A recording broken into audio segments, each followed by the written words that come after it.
Good evening, ladies and gentlemen. Welcome back to the Fallout Bar here at Online Darts. Myself, Jack Garwood, in the hot seat for you, joined by, do not adjust your sets, that is not Mr. Matt Edgar. That is the one and only Mr. Dan Simpson. How we doing, buddy?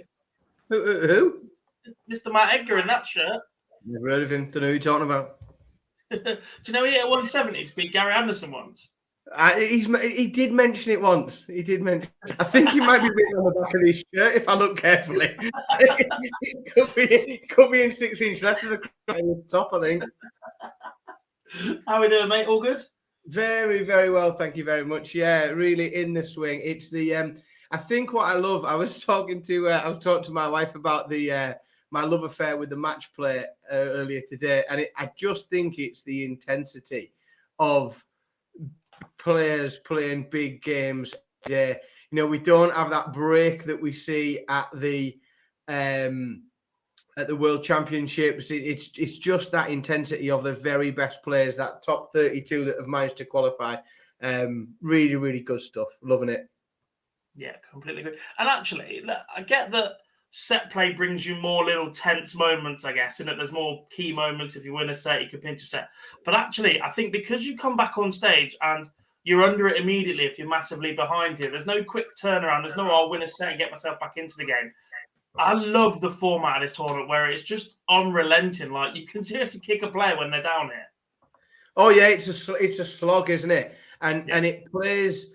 What we see is we see different players really relishing it than we do in the World Championships. There are players that benefit from that. There's some players that have incredible front runners.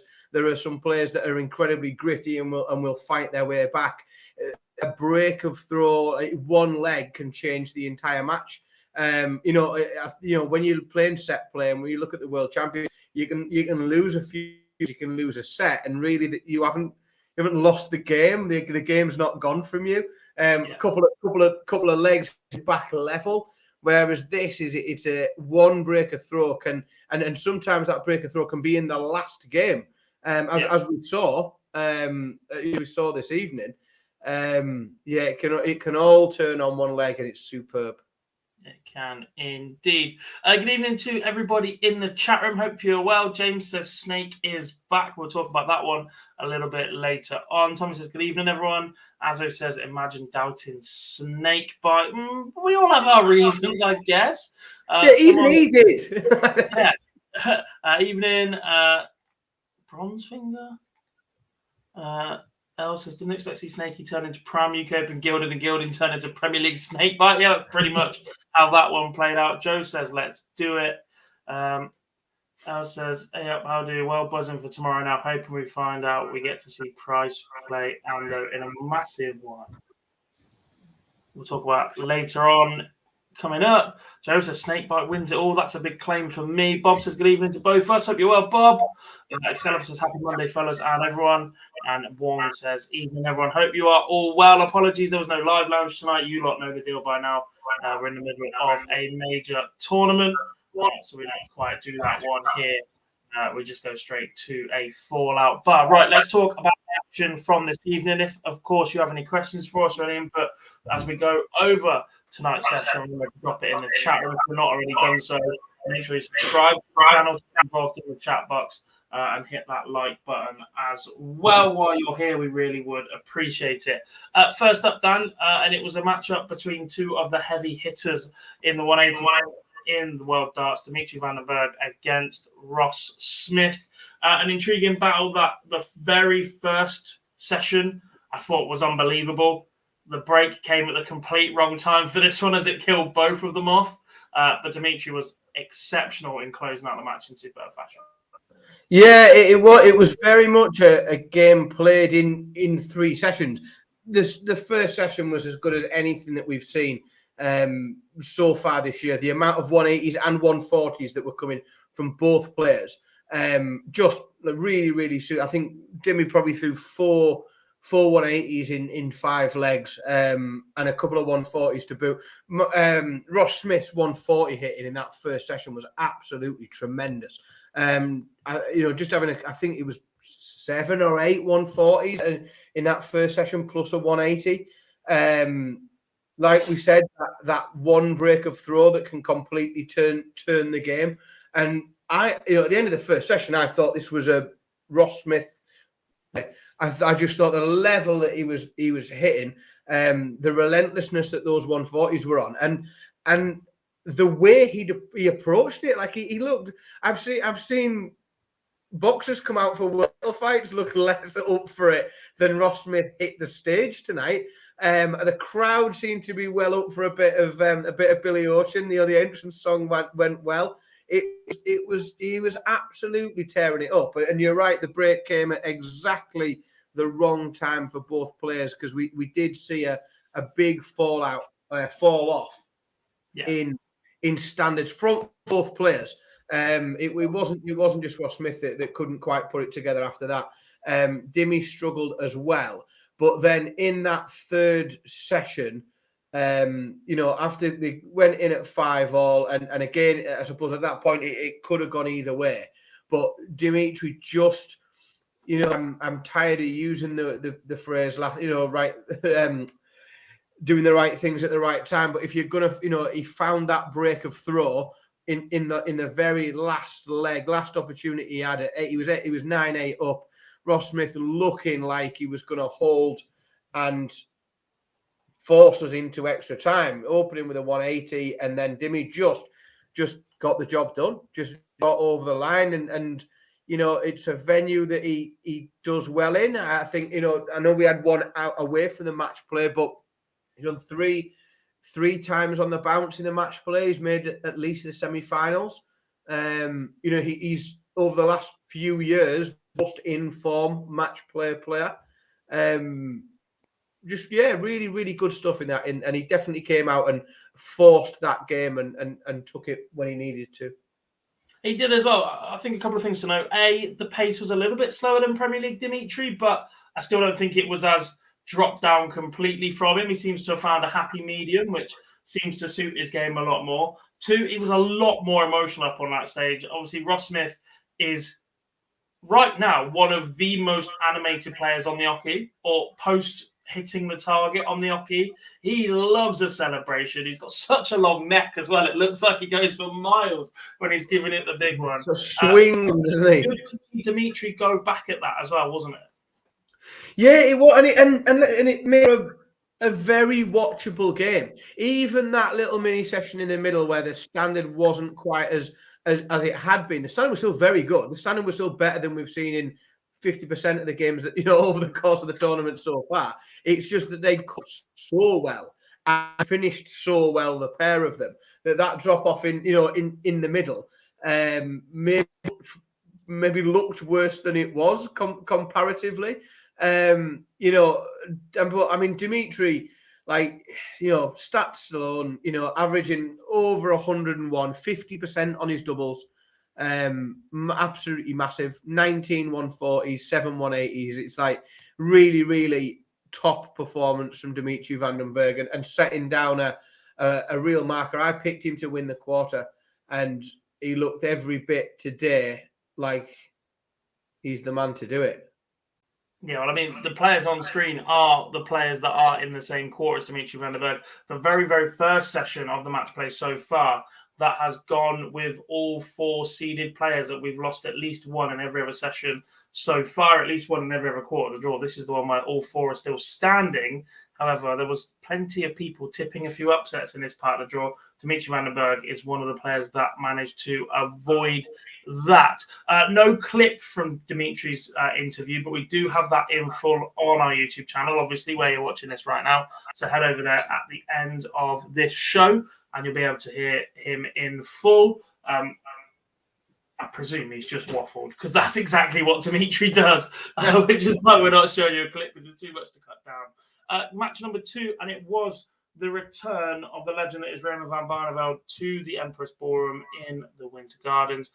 But he was systematically taken apart by Ryan Searle. What a performance it was from Heavy Metal. I believe using new darts. They weigh an absolute ton, but he was finding that treble bed. Just like, nothing. That was the best scoring performance I've seen in the entire tournament.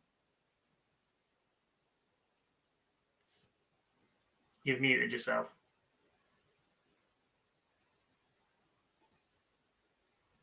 You're on mute, Dan. No idea how I ended up on mute there. I don't know how you muted yourself, but you did it before you ever started talking. Don't know how I did it. Yeah, it was just unbelievable. It was relentless. Like the stats, and I don't talk loads of stats, but like over 105 average and just shy of 50% on his doubles. Like that is going to take some beating in any match against anybody. Now, that will give any player in the world a run for their money at their best. You know, that is a level that the very best players on the planet are throwing with their A game. So it was absolutely superb. I don't think that Barney did a lot wrong, really. In the opening session, I agree. I just think he got away from him a bit then. Like he's only averaged 89 in the end. I think there's an argument to say his head dropped a little bit, but again, there wasn't a lot he could do. There wasn't a lot he could do against Ryan Searle. No, and I think towards the end, he'd sort of realised that, and there was a few slack darts, and there was probably a couple of wasted darts where that third one he just sort of threw it towards the board without real intent. But often at that point, he was already 150 points behind, and he knew that Ryan wasn't missing anything either. So yeah, I think he got a little bit just forced out of the game. I thought it was lovely to see all of the crowd singing "Eye of the Tiger." That was it just for the folks that are there. It's a great experience, good thing to be a part of. But he was just a victim tonight, Raymond van Barneveld, of an absolutely raucous performance from Ryan Searle. Yeah, I mean, when you look at the breakdowns of the scoring visits, Ryan Searle 20 ton pluses, Barney 18, 9-140s plays 7, and 4-180s plays 3. He's not a million miles away scoring wise there, but what that must mean that I can't see right now is the sheer number of trebleless visits for Barney stacked up massively against Ryan Searle, because even when Searle, I think there was one visit where he'd gone treble 1 single, and he still bangs it in the treble 20 last start and just kept the score ticking over constantly.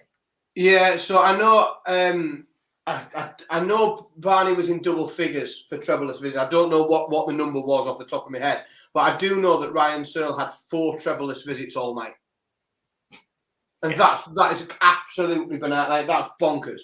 In 14 legs of darts.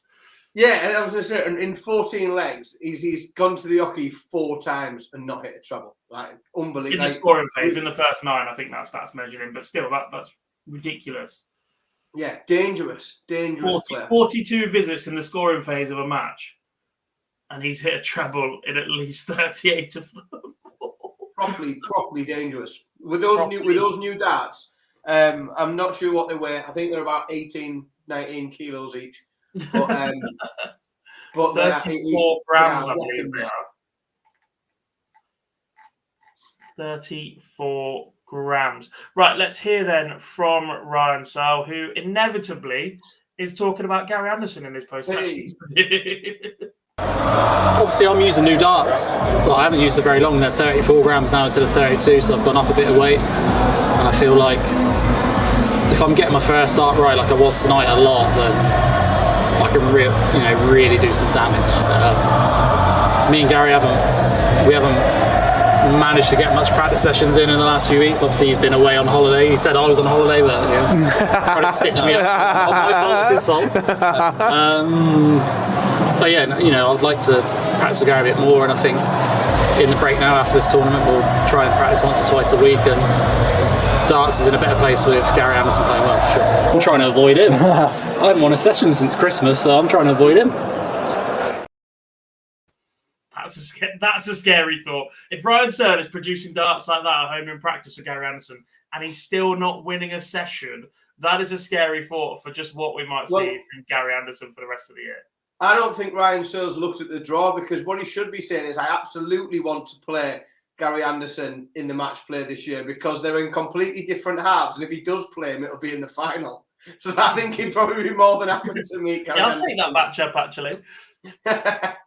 He will indeed. Another matchup for us to talk about is the return of the 2021 World Matchplay champion, the man defending the prize money on his ranking this year. He's had a bit of a sabbatical from darts for the last few weeks. He did not play in Poland, did not play in the Euro Tour, and did not play in the Floor Tour, in the Pro Tours, but it was a successful return to the Oki for the former world champion Peter Wright, defeating Andrew Gilding 10-4, the UK Open champion, just not at the races today, Dan. Yeah, I know we used the phrase earlier in the week that you can only beat what's in front of you, and that is, what Peter Wright did. I'm not sure whether the level he played at specifically in that game would have been enough to get him past some of the other non-seeded players in the draw if he'd have drawn them. I think, and I said all week and for weeks after the draw was made, that this was the worst draw for Peter Wright, and he made me look a complete fool tonight because he just got on with it. We did see one change of darts, I think, at 2-0 down. But then once he got Old Faithfuls in his hand, he looked... Well, they were both sets of Old Faithfuls, weren't they? They were both gold elements, but it was such a subtle change. But actually, when he explains it in his post-match interview up on stage with Abby Davis, it turns out that the subtle change he made to the shape of flight, he wasn't getting the initial ones to drop at the last minute like he wanted them to. He says it wasn't as warm up there and that they were flying through the air differently, which is why he made that change in the first place. And when he changed it, they were dropping in.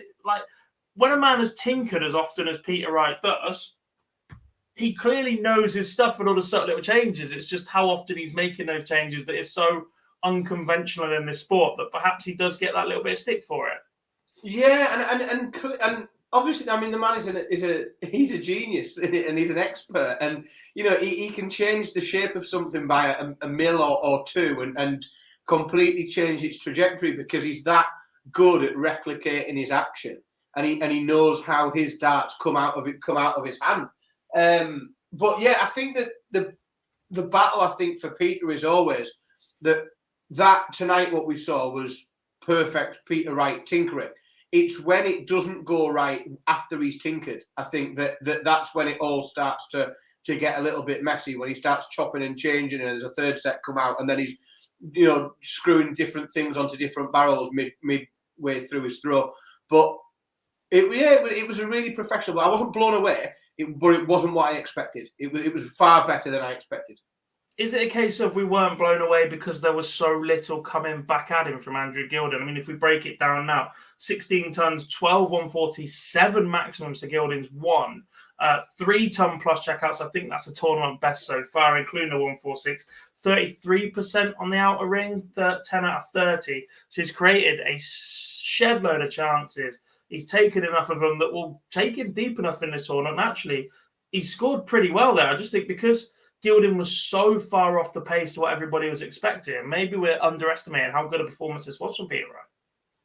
Yeah, no, you're probably right. I think what we'll do is we will really find out in the next round. I think we have a recreation of the 2021 Players Championship final. I think. Peter Wright against Ryan Searle. Yeah. Was it? Yeah. I think it was. I was there. I'm pretty sure that was the final.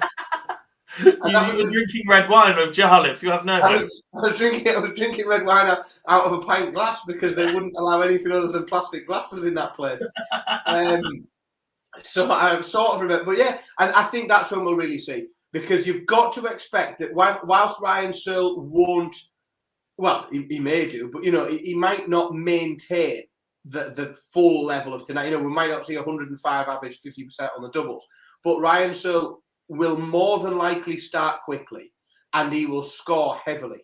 So that's when I think we'll really see where Peter Wright's game is at the minute, is because he will have big scores coming back at him in that next round. I guess the question is, can he do it consistently as well? Because there were times in that Premier League campaign where we saw a good opening match from Peter Wright, but he did not go on to back it up at any point. Yeah. and this is 2 games in 2, all right, not 2 games on the same night, but this will be 2 games in 2 days over a different format. That'll be interesting to see with him. The points were different and the flights were slightly different shape. Everything else was pretty much identical as a matchup. Let's hear then from Peter Wright and see what he had to say in his post-match press conference. I'm not surprised he got beat, because Brendan's a brilliant dart player, and he can beat anybody in the world. And but I was obviously surprised, because Michael played fantastic in Poland, and obviously after his operation and stuff like that, he didn't quite find it. And he got punished for it. He missed a few couple doubles here and there, and obviously Brendan, you know what he's like. If he gets a shot, he gets it. So as you say, it's blown it wide open. But I think the man to beat at the moment is probably the two. I'm going to say two is going to be Luke Humphreys and Kessie Price. The guys what I've seen so far. So best of luck to them. Clearly didn't watch the Ryan Searle game, did he?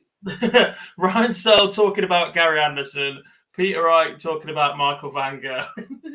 Right, you will never find any. I will never not be convinced that Michael Van Gerwen lives in Peter Wright's head rent free. That days after he's, the next day after he's being put out, Peter Wright comes and plays that. Michael Van Gerwen is not in the tournament, but they need to have a chat about Michael Van Gerwen anyway. Yeah, indeed. Reminder that interview is available in full on our YouTube channel. A few more comments. As it says, longer format next round can see Peter flourish in the longer games potentially. Gives him more time to correct things, but it also gives him more time for things to go wrong and overthink. He didn't play Premier League with those darts tonight. No, I don't think so. Nicholas says, I think Dimmy will win this quarter of the draw. Just so good at match play. His recent record in the last few years is staggering. Here at the Winter Gardens. Someone whose record isn't actually that great is the Ferret, Johnny Clayton. I think it's just his second win in 6 appearances here at the Winter Gardens. He takes a 10-8 victory over Gabriel Clemens. Look, it wasn't the best performance you're ever going to see from Johnny Clayton. Once again, helped out by the fact that his finishing stats are pretty solid, 10 from 29 in the end. But it'll be one of those where he's just happy to be over the line. Yeah, he will. And it wasn't vintage Johnny Clayton. It wasn't Johnny Clayton at his best. But this is about certainly the first round. It's about getting through and winning a match, and that is the most important thing. It doesn't have to be pretty. It doesn't have to be impressive. Yes, it's nice to post 105 averages like Ryan Searle's done, but the most important thing is getting through to that next round and being in with a chance. And then giving yourself more opportunities to play at your best if you're not playing at your best on any particular day. I do think certainly for the first 2/3 of the match, the bigger story was whilst Johnny wasn't playing amazing, he'd sort of found the level and he was playing relatively consistently.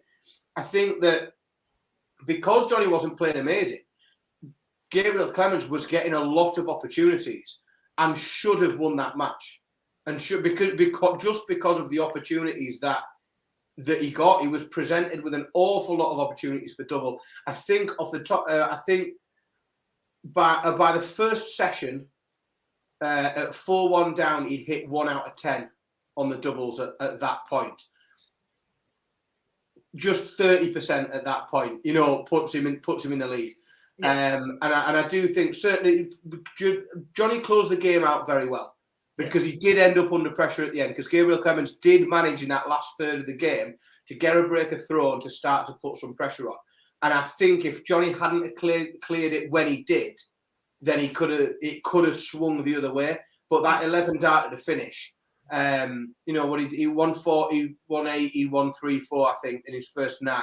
Just sealed it up nicely. And it was, if there was ever a time in the game to throw that was the time for Johnny. Yeah, I mean, you'll take an 11 dart to get over the line 100% at any point.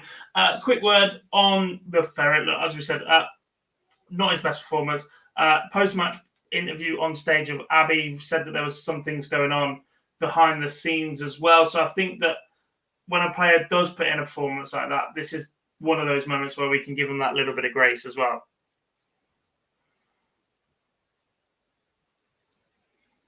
Yeah, absolutely. Well, as I say, the most important thing is that he won the match. I think if he hadn't won the match, then both he and the darts universe would have wanted to pick that apart and analyse it and look at the whys and the wherefores. But in reality, that scrutiny's not really there because he won the game, and that's the most important thing. And then in the end, if he goes out second round, then regardless of how he plays, he's probably going to go out in a much tougher game deeper into the tournament. So yeah, I think it's he's got a hell of a tough match in the next round against Dimitri Vandenbergh, and he'll never get away with playing the way he did tonight. But he's got he got through today, and you don't know what Johnny Clayton's coming back tomorrow or the next day, do you? So we'll see what he what he manages to pull together. Correct. Well, he won't be back tomorrow, but we will to look ahead at his game, which will complete the second round. Instead, we are now going to preview tomorrow night's session. This is a bit where you guys in the chat room get involved as well. Another 4 belt-in matches, first to 11 this time instead of first to 10, I believe it is. Correct. And then it will start increasing again afterwards. Do you know what? That's just reminded me of something, talking about the format. Do you know what really annoyed me tonight? Go on. Wayne Mardle said, it feels a bit like the Grand Slam. Because of the long format matches towards the end. This should never feel like something else. Everything else should always feel like the World Match Play. If it's a long distance, it should always feel like the World Match Play. Yeah. This is the leg play daddy. And the fact you've said, it feels a bit like the Grand Slam, that as a darts fan that just loves these it places way too much importance on that Grand Slam of darts for me. Yeah, it's an odd comment that, because, and I'm sure that those that want to look at the the Triple Crown would definitely have a word with him about that. Yes, 100% indeed. Right, let's have a look ahead to that second round starting tomorrow night with a battle between 2 unseeded players. Yes. Yeah, just checking. Gary Anderson getting the better of Dave Chisnall in the previous round. Daryl Gurney upsetting Rob Cross in extra legs. Is that the only time we've been? One of 2 times we've been extra legs in the first round so far. How do you see this one going, Dan? It's the only game in the second round that involves 2 non-seeded players, and we only lost 4 in the entire first round, and 2 of them managed to be in exactly the same part of the draw. Yeah, it's just dumb luck, I think. I think that whilst Daryl Gurney played really well in his first round match, and he did look, vintage Daryl Gurney. I think this is a Gary Anderson victory, and I think it's probably somewhere around an 11. I see the 11-8 or 11-7. 11-7. Go on, we'll do that. Your favourite score the last predictions was 10-7. He's just whacked an extra one on it for everyone so far. Chat room, this is where you were going. Bob says Gary will beat Gurney 11-6. Azza says Ando 11-7. Tommy says Ando 11-9. Nico says Anderson 11-6. El says get up Ando 11-7. Daniel's got Gary 11-8. Connor's got Gurney 11-9, the first player to back Gurney in that one. And Bob is already talking about the next game. Bob, you've gone early, mate. Let us get there. Boise's chirping in when he's not busy boogieing the night away. No after party at Trilogy this evening, but I'm sure he'll be on duty for the rest of the week. He says Ando 12-10. I think everybody but Connor is correct as well. I'm going Gary Anderson. He's just been brilliant so far this year. He's right up there in terms of some of the stats throughout the season to date. And I think he's just got that bit between his teeth again. And if it gets that little bit scrappy tomorrow, I think he's got the edge now over Daryl Gurney, there's that extra element of pressure on Gurney now because everything is either a comeback or go and prove what he can do. And I think he's carrying that an awful lot. And I just think Gary's on this absolute free roll where he's gone, actually, I'm enjoying it again. And I've realised I'm still pretty good. And there's just a freedom that comes with that from Gary Anderson. So I'm saying Gary wins this one. I'm going 11-6. I think it's a little bit wider as well. I just think if he gets out ahead, then Gurney is more than capable of chucking one in. I think is not deliberately, but I just think if it starts to fall apart for Gurney, it can fall apart very quick for Gurney. We've seen that a number of times in the last couple of years. Danny Noppert against Nathan Aspinall. Danny Noppert making his way past Martin Schindler in the opening round. Not the best performance I've ever seen from the freeze, but doing just enough against Nathan Aspinall, the man who has more battle and heart than anybody else we've seen in World Darts, if you listen to all the commentary. Where'd you see this one go? Both had very similar performances, I think, in the first round in terms of statistics. I think it's an Aspinall, but not by much. Aspinall 11-9. Battles his way through. Chat room Bob has got Aspinall to win 11-8. Asp says, Azza says Asp 11-9, as does Nico. Tommy says Noppert 12-10. As much as I like the way that Danny Noppert is going about his business at the minute, he's incredibly hard to break. He's effectively become a younger James Wade at the moment. He's just so difficult to break down his own throw. If anybody is capable of scrapping away and keeping pushing at that, I think that player is Nathan Aspinall. He looked in a really, really good place when he played earlier in the week. And the crowd absolutely adored that walk-on, didn't they? Mr. Bright and going. And I think if they all fire up again, that could be enough to carry Nathan Aspinall over the line. So I'm going to say Asp wins this one, and I'm going to say he wins it 11-8. A few more in the chat room. Tommy says Noppert 12-10. We already said that one, sorry. Daniel's got Aspinall 11-9. Els has got Asp 12-10. Plenty of people saying it will be won by that barest 2-leg margin that is required here at the World Match Play. On to the third game of the night, and it's a tantalising battle between Gerwin Price and Joe Cullen. Well, for these next couple, I'm sort of tied into my predictions of who I said would win the quarters. So I'm going to stick with him because I still think I'm right. But I am going to go Joe Cullen. I've seen enough from him, and I just think he's about due. I think he's about due a big one. I think he's about due a really good performance on the telly, and I'm going to go Cullen 11-8. Gets there by a couple of breaks. Do you know what? Part of me is looking at Cullen as well, you know. I think if we're going to get the fairy tale, Gary Anderson just keeps going deeper and deeper and deeper. I don't think Gary's got it in the locker to beat Gezi. I think he has to fall that little bit earlier. And I can see it happening. Joe was fantastic in the first round, that 100 average from him. And Gezi was far from his best in that first round. I know Gezi's got gears and he has got levels, Gezi, and it is about getting through the first round and playing your way into the tournament. So that and he's exceptionally good. But I think Cullen's due a run, and he's got the talent to beat him over that format. If he finds his range early on, I genuinely think he's got a chance. But I still think I have to go Gezi.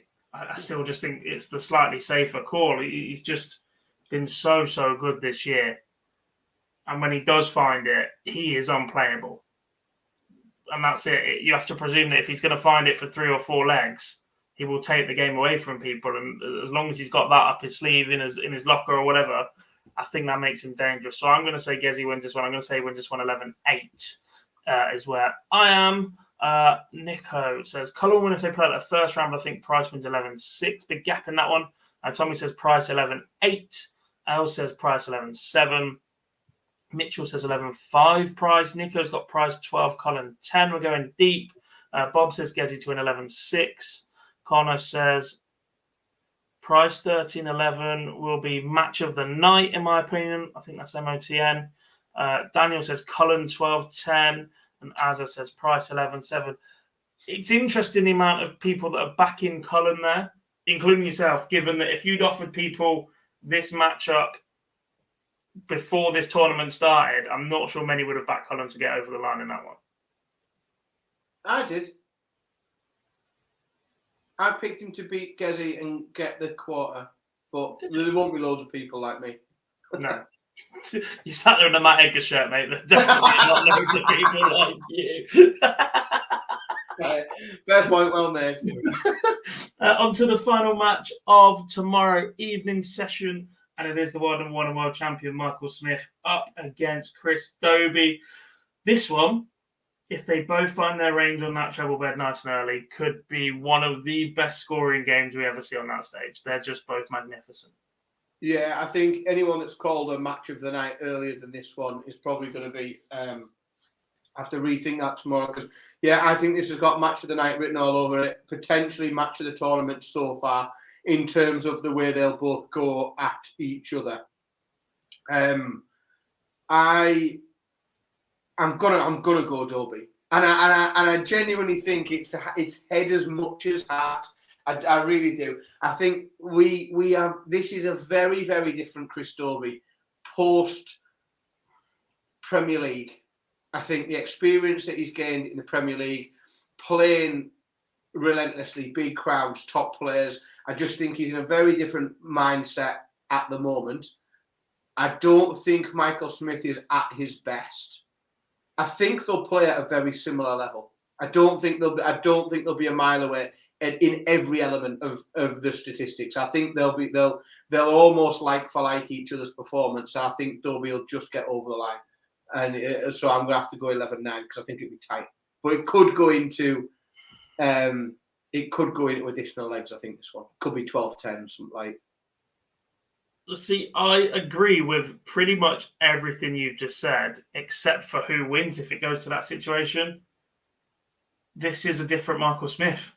And it started about this time last year when he went on that run of picking up his first title at the Grand Slam, and his mentality just completely changed. He just doesn't panic anymore.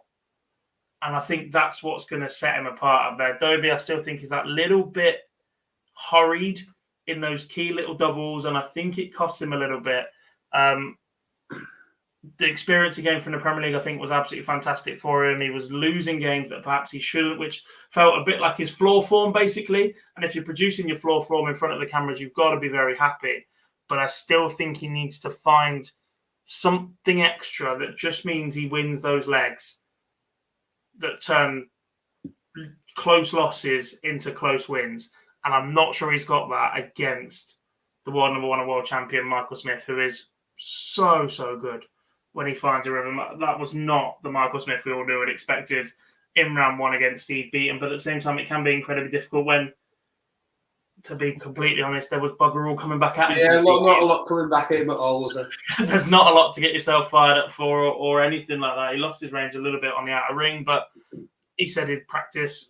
I know he's a dart player, and they're all going to say that he literally wasn't missing the treble. And then Junior was calling out checkouts, and he was taking them out 2 dart, 3 dart, whatever he fancied. So I sort of believe Michael Smith. I think if and when he wants to put something right, I think he's got the ability to do it in such a short space of time. Now, not go away and work on it for 2-3 months, like potentially we've seen from him a few years ago before he did start converting these performances into major titles. So I'm going to say Michael Smith wins this one. I'm going to say he wins it 11-8. I think he does win it by a couple of legs in the end, especially if you win the bullseye. 11-8 is a breaker throw, isn't it? Like, yeah. That's all it is. So that's where I'm going. That one is Smith 11-8. We're going to scroll back in the chat to get everybody. Azza says, that was the wrong game.